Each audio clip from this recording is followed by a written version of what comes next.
పండుగల నేపథ్యంలో అసాంఘిక కార్యకలాపాలకు చట్ట వ్యతిరేక చర్యలకు పాల్పడితే చర్యలు తప్పవని ఎస్ఐ నాగార్జున రెడ్డి హెచ్చరించారు. ఆదివారం వరదయ్యపాలెం పోలీస్ స్టేషన్లో ఆయన మీడియాతో మాట్లాడారు. దీపావళి పండుగ సందర్భంగా టపాసుల దుకాణాలు ఏర్పాటు చేసేవారు తప్పనిసరిగా అనుమతులు తీసుకోవాలని సూచించారు. అధిక ధరలకు విక్రయిస్తే చర్యలు తీసుకుంటామన్నారు. తగిన జాగ్రత్తలు పాటిస్తూ ఇంటిల్లిపాది దీపావళి పండుగను జరుపుకోవాలని తెలియజేశారు.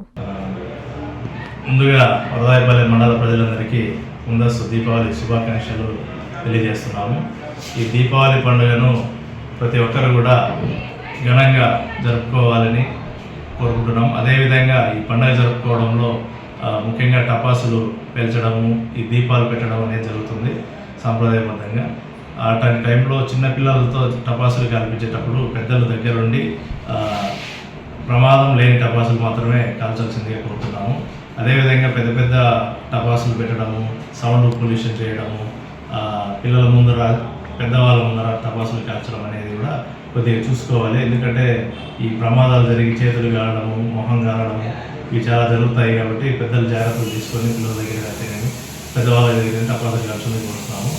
అదేవిధంగా ఈ టపాసులు అంగళ్ళ వాళ్ళు ఈ టెంపరీ లైసెన్స్ తీసుకోవడం జరుగుతూ ఉంటుంది. ఆ లైసెన్స్ ఎన్ని రోజులకు ఉందో అన్ని రోజులు మాత్రమే ఈ టపాసులు పెట్టుకోవాల్సి వస్తుంది. అక్రమంగా ఎక్కడైనా కానీ నిల్వ ఉంచడము మరియు రవాణా చేయడము ఇటువంటి చేస్తే ఖచ్చితంగా వాళ్ళపైన ఎక్స్ప్లోజివ్ యాక్ట్ కింద కేసు పెట్టి కఠినమైన చర్యలు తీసుకోవడం జరుగుతుంది.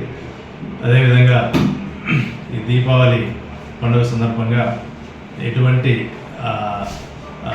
చట్ట వ్యతిరేక కార్యకలాపాలకు పాల్పడకూడదని చెప్పి హెచ్చరిస్తున్నాము. అటువంటి ఏదైనా జూదం కావచ్చు, పేకట కావచ్చు, కోడిపందాలు కావచ్చు, ఇంకా ఇతరత్ర ఏమన్నా చట్ట వ్యతిరేక కార్యకలాపాలు పాల్పడేటైతే అటు వారిని పోలీసు వారు హెచ్చరించడం అయింది.